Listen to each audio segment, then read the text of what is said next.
So you're planning a trip to Southeast Asia, Thailand for beaches, Vietnam for food, and Cambodia for temples. You've probably scrolled through endless travel blogs, watched vlogs promising adventure, and saved a dozen Instagram posts of turquoise waters and golden sunsets. The region is a patchwork of flavors, colors, and stories, each country offering its own brand of magic and mystery. But as you zip up your suitcase and double-check your passport, you might not realize just how much Cambodia, in particular, will challenge your expectations. Angkor Wat at sunrise? It's practically a rite of passage for Instagram. The temple's silhouette against the morning sky is iconic, and you'll find yourself shoulder to shoulder with hundreds of other travelers, all angling for that perfect shot. It's breathtaking, surreal, and almost dreamlike, one of those moments that feels both ancient and alive. But Cambodia's itinerary isn't just ancient wonders, it's also a crash course in recent horror.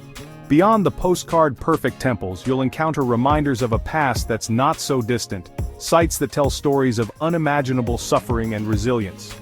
The Killing Fields and the Tuol Sleng Genocide Museum aren't just stops on a tour, they're places that demand your attention, your empathy, and your reflection. Here, spiritual awe and existential dread are sold as a package deal. You'll find yourself moving from the serenity of incense-filled temples to the haunting silence of memorials, where the weight of history presses in from every side. It's a jarring contrast, one that forces you to confront the complexities of Cambodia's identity. One moment you're admiring ancient carvings, marveling at the artistry and devotion etched into stone centuries ago, feeling connected to a civilization that once flourished here. The next, you're staring at a stupa filled with skulls, a stark, sobering reminder of the atrocities committed within living memory. The shift is abrupt, and it lingers in your mind long after you leave. The travel industry has turned tragedy into a must-see attraction, genocide as a 5-star review. Tour buses line up outside memorials and guides recount stories of loss and survival to groups of wide-eyed visitors. It's a strange, sometimes uncomfortable blend of education and tourism. This isn't ancient history, it's recent, raw, and your tour guide might be a survivor.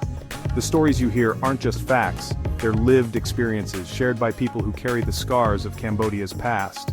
Listening to them, you realize that history isn't something you observe from a distance, it's something you feel, deeply and personally. So buckle up. Cambodia is less eat, pray, love, and more flee, weep, question everything.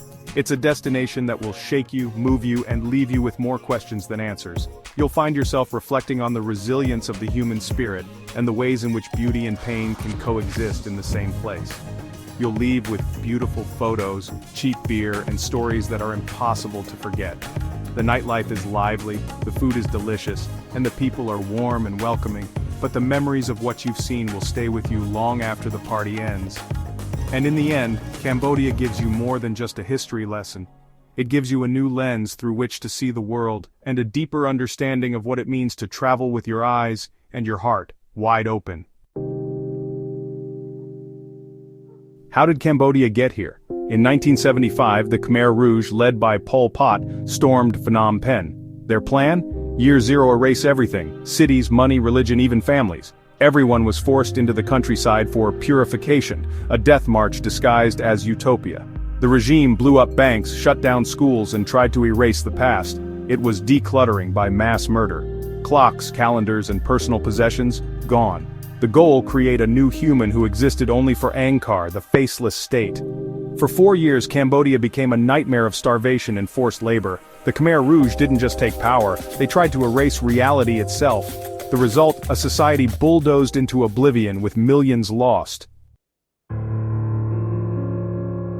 Imagine you're packing for Cambodia in 1976. But this isn't a normal trip. This is a journey into a world where the wrong item could cost you your life. The Khmer Rouge regime had strict, terrifying rules about what you could and could not bring. First, leave your glasses behind. In the eyes of the regime, wearing glasses marked you as an intellectual, someone who read, who thought, who questioned. That alone was enough to make you a target. Speaking a foreign language, even in a whisper, was dangerous. A single overheard word in French or English could mean suspicion, interrogation, or worse. Books in any language other than Khmer were forbidden. Multilingualism was seen as a sign you'd been influenced by foreign ideas, and that was unacceptable. If you were educated, a doctor, a teacher, an artist, or even just someone who had finished high school, your very identity was a death sentence. The regime wanted a society of uneducated laborers, not thinkers or creators. Anyone tied to the old world, doctors, engineers, even experienced farmers, was seen as a threat. Hospitals emptied, schools closed, and the country's knowledge base was wiped out almost overnight. Family photos, religious icons, or anything that hinted at a life before the revolution were strictly forbidden. These items were seen as dangerous connections to the past. The state demanded absolute loyalty. Family and faith were replaced by propaganda and devotion to Angkar, the all-powerful organization.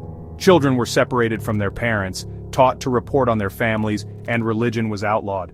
Monks were defrocked, temples destroyed, and spiritual life erased. The ideal citizen was someone with no ties, illiterate, unskilled, orphaned, and loyal only to Angkar. Individuality was erased. This was forced minimalism at its most brutal. People owned almost nothing, not even their memories or identities.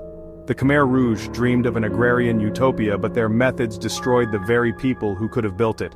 The countryside was filled with fear, not hope. To survive, you had to erase your past, your skills, and even your name. Every trace of your former life had to disappear. In this new Cambodia, the entry requirements were, to put it mildly, deadly. The cost of bringing the wrong thing was your life. Welcome to Tuol Sleng, once a high school, then a torture and execution center. The classrooms became cells, the playground, a place of horror. The Khmer Rouge photographed every prisoner. Thousands of faces, most never left alive. Of 20,000 imprisoned, only a handful survived. Confessions were forced, torture was routine, and execution followed. The prison was run with chilling efficiency by Comrade Duch, a former math teacher. Genocide became a paperwork exercise, evil as a day job. Visiting Tuol Sleng is not about clever takeaways, it's about confronting the worst of humanity. You leave dazed, changed, and unable to forget. It's a history lesson delivered with a sledgehammer. The ordinary setting makes the horror even more real. It's an essential stop, not for enjoyment but for necessary remembrance. Choeung Ek, the most infamous of Cambodia's killing fields, sits just outside Phnom Penh. At first glance it appears serene, a quiet, sun-dappled orchard, birds chirping, the gentle rustle of leaves in the breeze. The entrance is unassuming, almost peaceful, belying the horrors that unfolded here not so long ago. But as you walk the grounds, the tranquility is shattered by the sight of shallow depressions. Mass graves, some still marked by fragments of bone and scraps of clothing that surface after heavy rains. The contrast between the natural beauty and the site's grim history is jarring, and it's impossible to ignore the weight of what happened here. At the heart of Choeung Ek stands the memorial stupa, its glass walls filled with thousands of human skulls, each one a silent testament to a life cut short. The stupa is both a place of mourning and a stark warning to future generations. The audio tour, narrated by a survivor, is haunting and deeply personal. It doesn't just recount facts, it shares memories, emotions, and the lingering trauma of those who lived through the nightmare. As you listen, you're guided step by step through the site. You learn how prisoners were trucked in from the notorious S21 prison, often blindfolded, terrified, and unaware of their fate until the very last moment. The executions were carried out with farm tools, axes, hoes, and machetes, chosen not for efficiency, but to save precious bullets. Loudspeakers blared revolutionary songs to mask the screams, turning the orchard into a place of unspeakable terror. The killing tree, where children were murdered, stands as a chilling symbol of the regime's cruelty. Today, the killing tree is covered in colorful friendship bracelets, left by visitors as a gesture of remembrance and hope. A small human response to overwhelming brutality. Each bracelet is a silent prayer, a promise never to forget. Nearby, the magic tree once held the loudspeakers that played propaganda music, drowning out the last cries of the victims. Now it stands as a mute witness to the past, its branches heavy with history. The stupa, filled with skulls, is a stark physical reminder of genocide. It's not just a symbol, it's evidence, undeniable and confronting. You can't look away, the reality is right there, behind the glass. Standing before the stupa, you feel the enormity of loss. The silence is heavy, broken only by the soft footsteps of other visitors, each lost in their own thoughts. Choeung Ek is a gut punch, history made visceral, immediate, and deeply personal. It's a masterclass in trauma, a place where the past refuses to be forgotten. The faces of the Khmer Rouge's victims and perpetrators, displayed in faded photographs, remind you that the line between good and evil is frighteningly thin. Monsters here were ordinary people, neighbors, teachers, farmers. The beauty of the place, the green orchards, the sunlight filtering through the trees, only deepens the horror. It's a reminder that even the most peaceful landscapes can hide unimaginable pain. When you leave Chiang Ek, you carry a chill with you, a heaviness that lingers long after you've stepped outside. It's not the weather, it's the weight of memory of bearing witness. Chiang Ek is a 5-star experience in existential dread, a place that demands you remember, reflect, and never look away. Think you've seen it all? Try Preah Vihear, a stunning temple on a cliff and site of another tragedy. After the Khmer Rouge fell, refugees fled to the Thai border, only to be forced back down a mine-riddled cliff by Thai soldiers. Thousands died, shot, blown up, or lost to the jungle. This second killing field is rarely mentioned in travel brochures. Surviving Pol Pot's regime only to face death at the border was a cruel twist. Today, Preah Vihear is a breathtaking site haunted by ghosts of 1979.